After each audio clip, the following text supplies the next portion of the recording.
Over the past days, several videos went viral and created huge discussions online. I'm sure you have also seen them. These are the videos exposing luxury. And for the longest time, I had been debating whether or not I should do a video about this topic, because I saw a lot of people immediately jump on the topic and then talk about it. In the beginning, information, I have to admit, was quite scarce. We had these videos exposing luxury, but it took me actually some time to work my way through all of them. And if you have watched my videos, you know that I put a lot of effort and research into my videos. So I kept digging and I read a lot, I watched a lot of videos, which I'm also going to share in my video here. And because I already did that for myself, because I started thinking about this, I did more research, then I thought, okay, it's actually a great topic to talk about and share the information also with you here. So what I would like to do here is to show the two sides, so this luxury brand side and then also the side claimed in these videos from China. And I would like to look at those two and compare them, discuss them also. I'm not aiming at a sensationalist video here, taking either side. This is also not about bashing one certain brand. I would like to show the information that is out there and I would like to discuss this with you. But before I share my findings and my thoughts, I would like to say one thing here. This is a non-sponsored video, so I've not been bought by either side. I'm just sharing my personal opinion here, my research and also my experience. Everything in this video is alleged and also for entertainment purposes only. And also this is a discussion with you. I would like you to share your view on this topic in the comments below. I've already seen it's a very polarizing topic and it's obviously also an emotionally loaded topic. So please feel free to share your comments. I just have one request. If you do so, please also be polite to the others in the thread. So without further ado, let's start with the details. I already mentioned there was a multitude of videos. They were in English, in Chinese, in many other languages. And to keep this video simple, I chose one particular video. I'm going to share this in a bit with you. Before I start, I would like to make one comment, because even though the particular interview did not make that claim, it's a claim that I frequently hear when it comes to these luxury suppliers, and I would like to discuss it also. So in many of those videos, the people claim to be the direct suppliers of the brand, and you may know this when you go to certain markets or when you travel to certain countries and you go to certain places.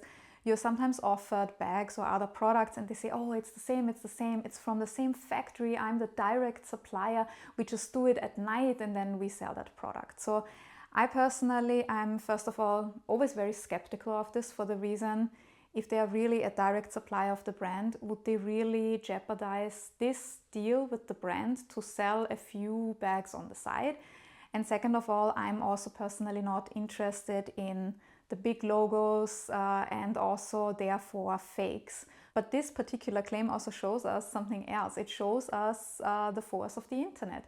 People can put something out there, they can put a video online and say or claim something, and then a lot of people take it for granted without fact checking. And this is the first point that I would like to make.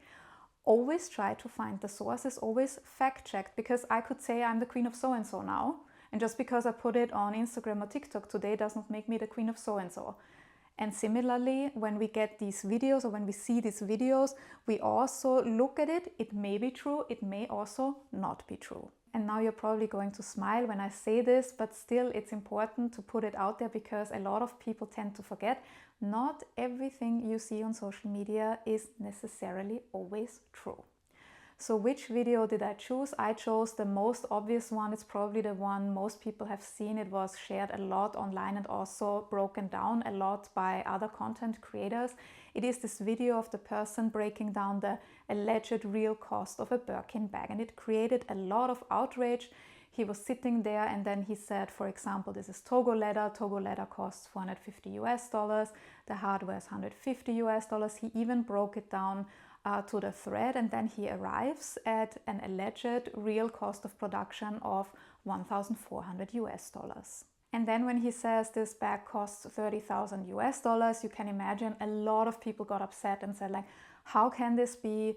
If this is $1,400 to produce it, how can this brand sell it for that much? So I saw this, and to be perfectly honest with you, this whole story is not new.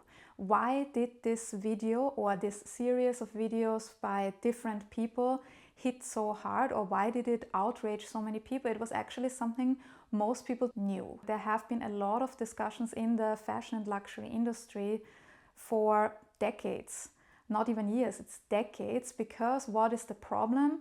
A lot of brands, and yes, in this case he talks about Hermes, but I would like to say that this just reflects the environment overall in the industry, and this doesn't mean that this particular brand does this or only this brand does this.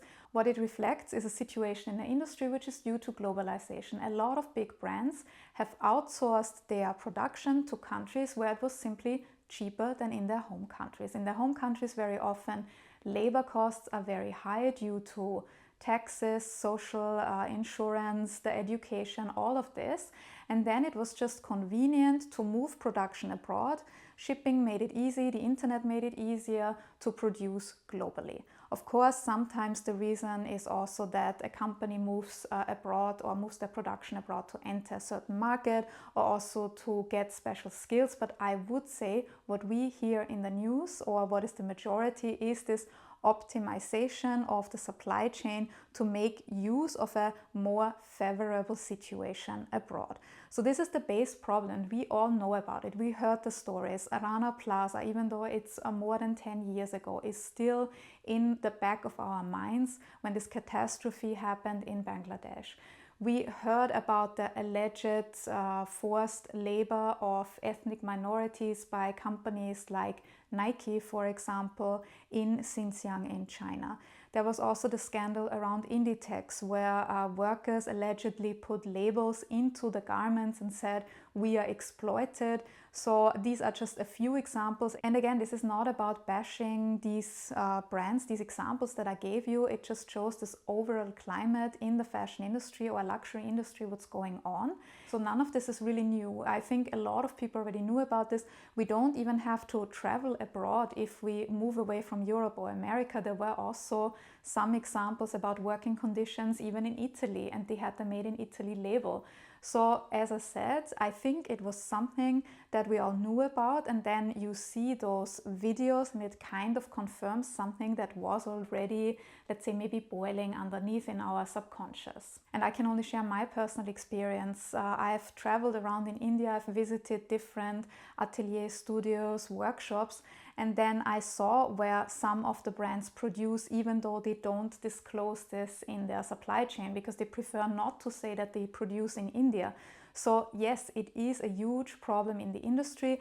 Whether it was these particular brands that are really mentioned in the several videos, we don't know. This needs to be then discussed separately, but I think we all have this feeling something is going wrong in luxury at the moment, and this is why so many people watch these videos and share them and discuss them. And last but not least, let's come back to the selling price.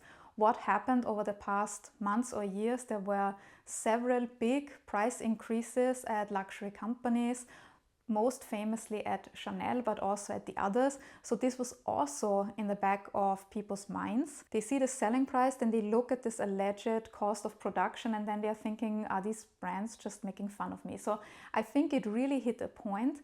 And one thing before I go into the details of that particular video, I would also like to remind you, also think about the timing. What happened? Why did these videos come about at the time when they were published? So what happened in geopolitics? What happened between America and China at the time? This is not a political YouTube channel, so I'm not going to discuss this here. So you would need to go and watch other videos for this, but this is also something that we need to keep in mind. What is going on in politics globally, and what is also going on in the country? For example, what is going on in China, where all these videos were coming from? What is the current situation of the interior politics and the strategy like? This is all I'm going to say to this, and now let's move on into the details of that video. So first, when I saw this video and the breakdown, I was like, oh, I have to check this. Where did he get the numbers from? Can I get the same numbers? How easy is this? And I've been following an account on Instagram for a while, which I would like to recommend to you. Again, it's non-sponsored, this is my personal opinion, but I really enjoy the content. It is called Tanner Lederstein. And this guy basically talks about luxury. He actually takes it apart in the most literal sense, because he looks at luxury bags, accessories, and then cuts them or tears them apart to analyze the quality of the materials, the craftsmanship. And I can only recommend you to follow him and watch these videos, because you can learn really a lot about the craft, luxury brands, all of this. So I was following him, and then he posted a video about exactly that topic from his Easter holidays in Barcelona, addressing this fact. So you can watch this video. I'm also going to link this in the description below. And it was quite interesting, because he immediately addressed this breakdown of the cost, because of course he is in the business, he knows how to analyze this, he also knows the prices. What I appreciate about his videos is that they are, or they seem to me, quite objective. Needless to say, everything is subjective in life, but he always tries to give you a balanced view. And he then discusses the Togo leather, because in that video that person says, this is Togo leather, you can get it in China. And Tenner Leatherstein says, yes, this is true, you can get the Togo leather in China. This leather is from the German tannery Weinheimer. And he says there are companies in China that spend a lot of money to get their hands on the original leather from that company, to then turn it into counterfeit product. So he said, yes, in that sense, the materials, the Togo leather, but also later on he says that about the hardware, other things are available in China. This is correct in the video. But what he then adds is that, first of all, some of these Chinese counterfeit suppliers use that Togo leather, but there is not that much Togo leather. So most of the counterfeit, let's say Birkin bags in China, actually don't use the Togo. And then he also said, actually the Togo that is shown in the video is not Togo leather. So this is overall his view on the Togo leather aspect. But then he makes a comment that made me listen up, because he says this guy claims the Togo leather is $450 US. It's actually cheaper. And then I was like, ooh, cheaper? According to Tenner Leatherstein, it's $330 US. So I was already like, what's going on here? It's even cheaper than in this video. I want to know more. And then he moves on to the hardware, because the person in the video said ocean steel is available in China. This is also true. That person in the video said it's $150 US. And again, according to Tenner Leatherstein, the price is lower for the hardware. So I was like, where is he going with this? Is he really supporting this? Is this legitimate? And then he made an interesting point that also made me think. He said he recently went to Guangzhou in China, and he went to several outlets selling counterfeit Birkin bags. And he said there he saw Birkin bags with the Togo leather in better quality, according to him, than what you can see in the video. And they were sold for $500 US.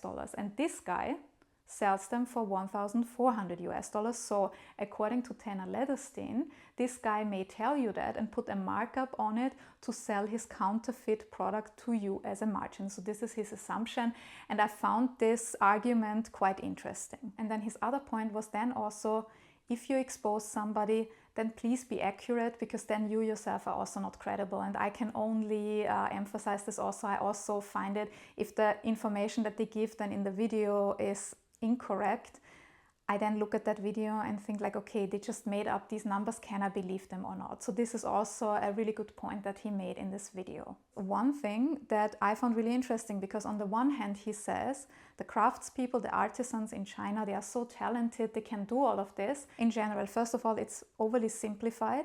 And then also he does the Chinese craftspeople a disservice, because I agree, there are a lot of talented and skilled artisans and craftspeople in China, but by basically presenting it like this, he kind of, I would not say it was a zero-sum game, he actually diminished their efforts. And this is something that I find highly problematic, because I looked at this and this was one of my first thoughts. And then I'm like, okay, on the one hand, you criticize that people think it's not great quality, but then you want to stress the quality. But if you stress the quality and the skills of the craftspeople, why focus on fakes again?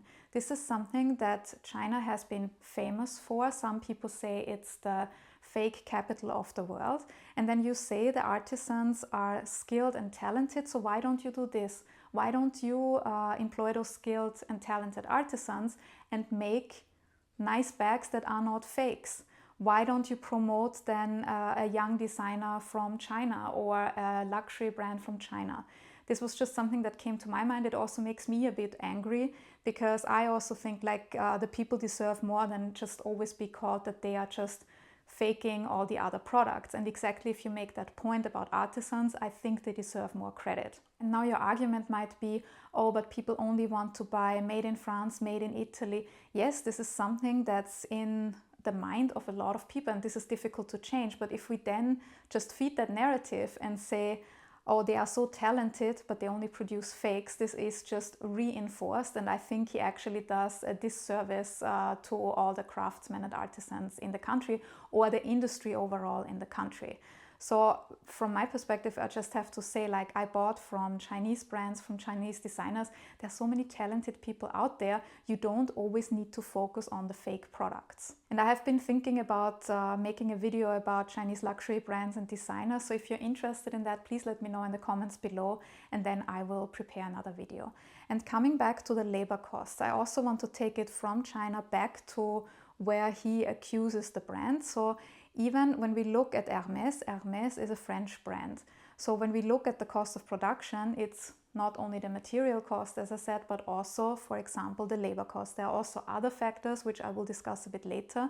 But think about the labor in France. I mentioned it in the introduction. A lot of companies moved away from certain countries and went where it was cheaper to produce. But if they really produce in France, and let's assume this, because this is the other side of the argument, Hermes says the majority of our production is done in France. I also did some research about how to put the made in France there, and we know the discussion. Some people trick the system, they use loopholes, but let's assume it here. They produce in France. So if they produce the bag in France, what does this mean? First of all, they need to hire talented and skilled craftspeople. This is a very long education, and not many people do that anymore. So what does this say about getting these people? You have to pay them well. So what does this mean? This is not only the wage or salary, it also involves taxes, social security, etc. And when we look at France, I looked it up in 2023 according to the Financial Times. An average artisan in France earned around 25,000 euros. And in an article about Hermes in the Financial Times, the company said that they pay well above the minimum what is to be paid. And this is where the problem comes in. We don't really have a number what they really pay. When you look on Glassdoor, you get a really big estimate. I'm always a bit careful about this, but this is the problem with these companies. Even though they are listed, they don't need to tell us how much they actually pay. And this basically, again, fuels these videos. But let's assume this, they can't pay less than those 25,000. And let's say, keep it easy, they pay 40,000. It might be less or more, but just for the calculation, then we already see also the 40,000 per year needs to be broken down on each bag, and this also needs to be factored in. So this is also something that you need to think about. If a company really produces in Europe, for example, in France, there are also costs beyond the material, and also the cost of labor is different in every country, and this is also something that we need to consider here. But again, I can see why the video resonated so much, because for all of these pieces of information, you either need to do a lot of digging, or they are not publicly available. They are a bit opaque. And yes, within the industry, it has been a problem that a lot of brands from America or Europe, they took their operations or partnered with companies in other parts of the world and still did not talk about this. And this is why people not only resonated with those videos, they are also kind of disenfranchised with those brands. And again, I'm not saying only Hermes does this or Hermes does this. I'm just showing you the overall environment in the industry, and it has been a problem that there was kind of a relocation circus, or it has been going on, that companies, not only in the fashion or luxury industries, but also in other industries, have moved to where they could produce cheapest, irrespective of the standards then.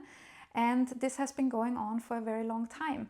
And this is what is so unfair, especially when we talk about luxury. What is luxury? People associate something special with it, very often handmade, in a good environment. And then we would assume that if you pay a lot of money for a certain item, that also the people who made it are treated well and paid fairly. Unfortunately, there have been many examples where this has not been done, where people were treated badly despite working for or with a luxury brand. This is also something that really upsets me, because I think that artisans and craftspeople, they deserve to be paid fairly no matter where they are located.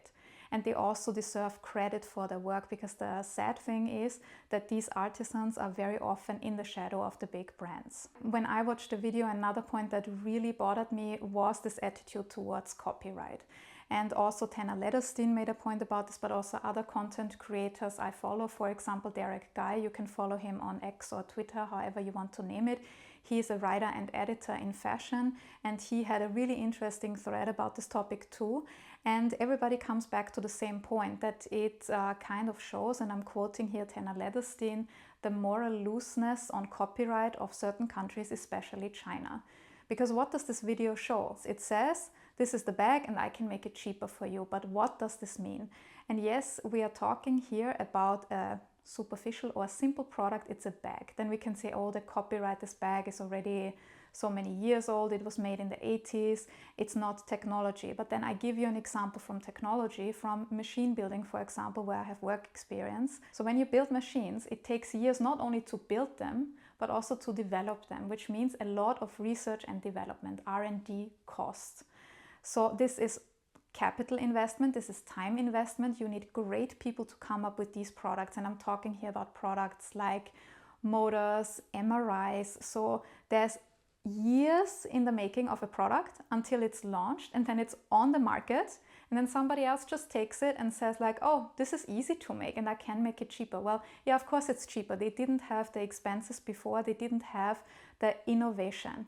And this is something that really bugs me. Even if we talk about a bag, this is a design by somebody else that is basically just taken as is, and then the person says, I have the same material and I can make it cheaper, but he didn't come up with that bag. And you can say, okay, these brands, they deserve it, they are all so bad. I'm not going to go into this.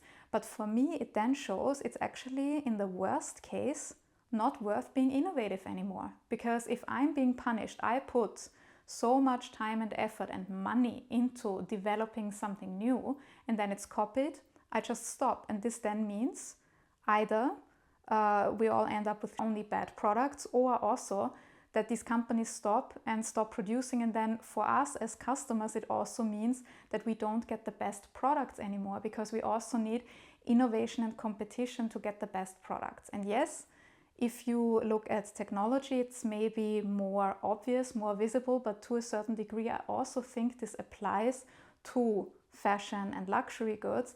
And I'm very honest here, I do have an issue with copyright infringement, full stop. I don't like it when I see that a certain designer copies a small brand, or when companies like these ones that we see in the videos just rip off the design from somebody else. It's just not fair.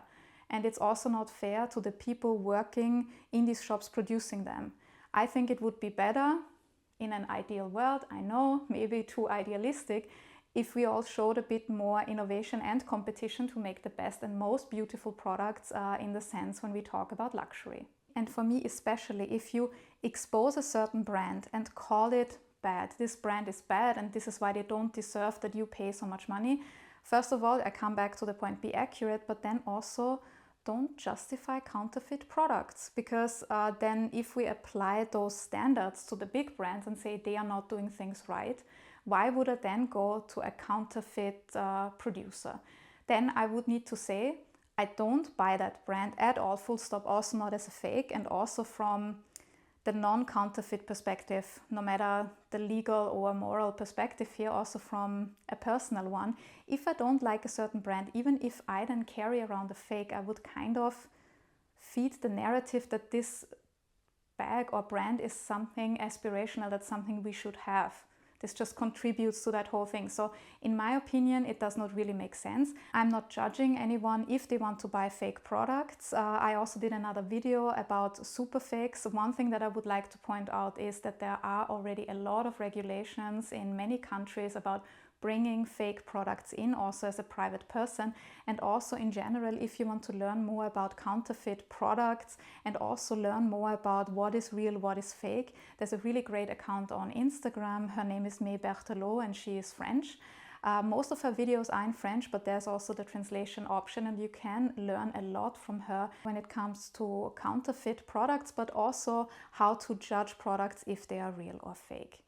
One more thing, have the brands actually reacted to those videos? So up until the time that I was filming this video, Hermes themselves, they have not reacted as yet directly.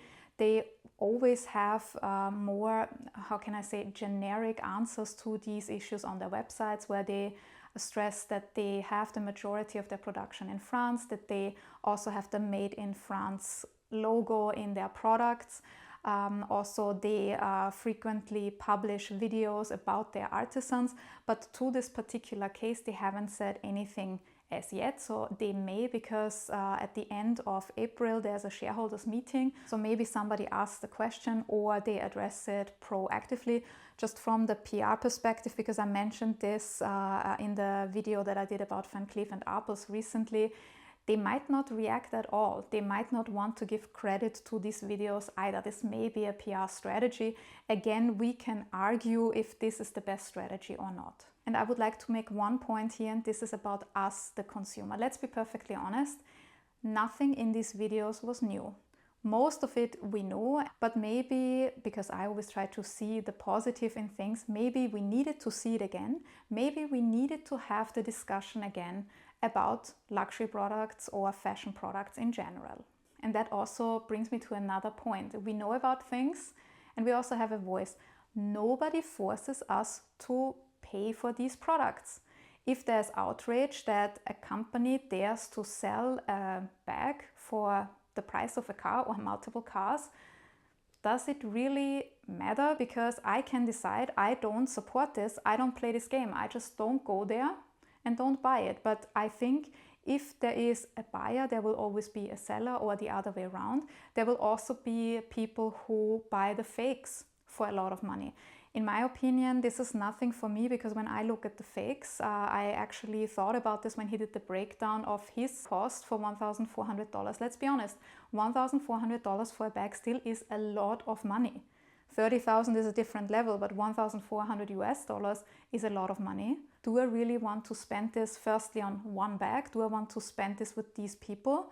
Or do I take this money, I save it, and then I buy one bag from an independent label with it, or multiple other bags?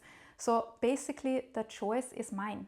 Nobody forces me to do anything. And if I think that a certain brand is making fun of me, then I don't buy there. I don't queue up. This is my choice. And one last point from my logic, if I put the brands to a certain standard and say, I don't want them to treat people badly, to use cheap quality, whatever, I also need to apply the same standard to the counterfeiters. And the problem is with counterfeit products that they operate in the opaque, we can say. It's very difficult to fact check. So we already complain that we can't fact check the big brands, but it's even more difficult to check the counterfeiters. So this is for me already a knockout argument for counterfeit products. And yes, you can also apply this to these bigger brands. So what I always try to do is to do as much checking as I can as a consumer, because this is also our task, that we also inform ourselves about the brands. So as much as we can with the available information, but I would like to bring up one point that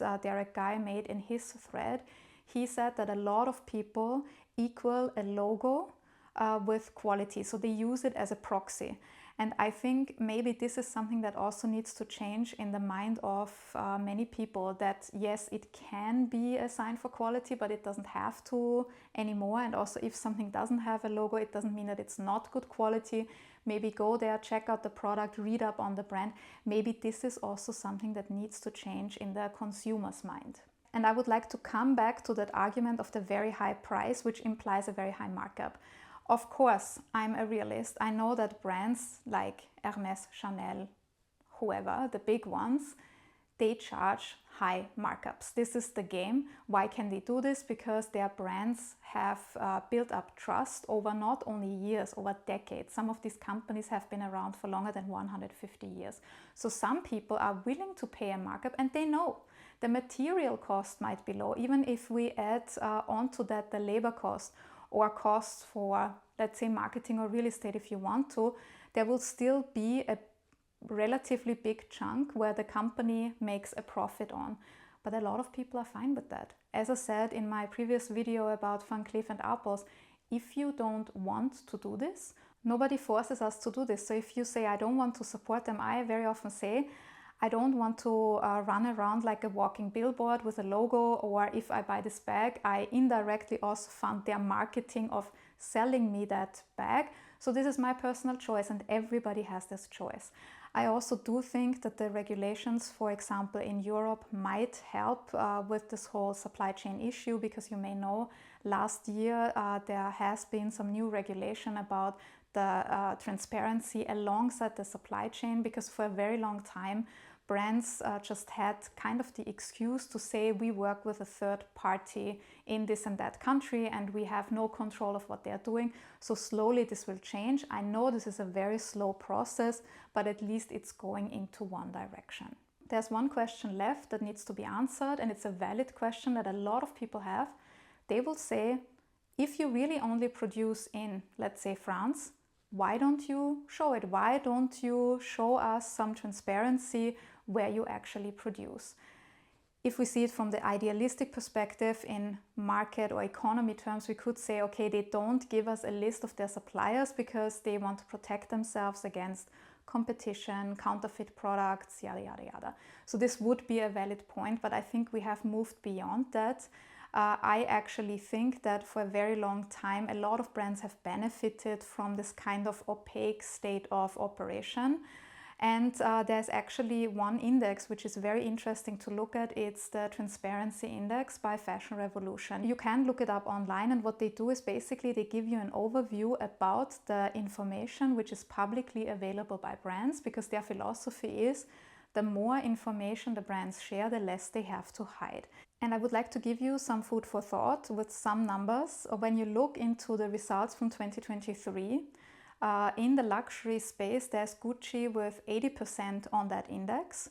You also have companies like Dolce & Gabbana with 2%. Prada ranks around 34%, Saint Laurent and Bottega Veneta at 51%, and Cartier at 25%. And now you will ask, where was Hermes on that index? It hit 28%. So I'm leaving this with you for you to judge as food for thought. What did I learn about these videos that came up about this topic? For me, it was interesting to follow the discussion, that it really resonated with so many people. It obviously hit certain points because people got very emotional, sometimes a bit too emotional in my opinion, but it showed me that obviously the problem we knew about, but it's not gone.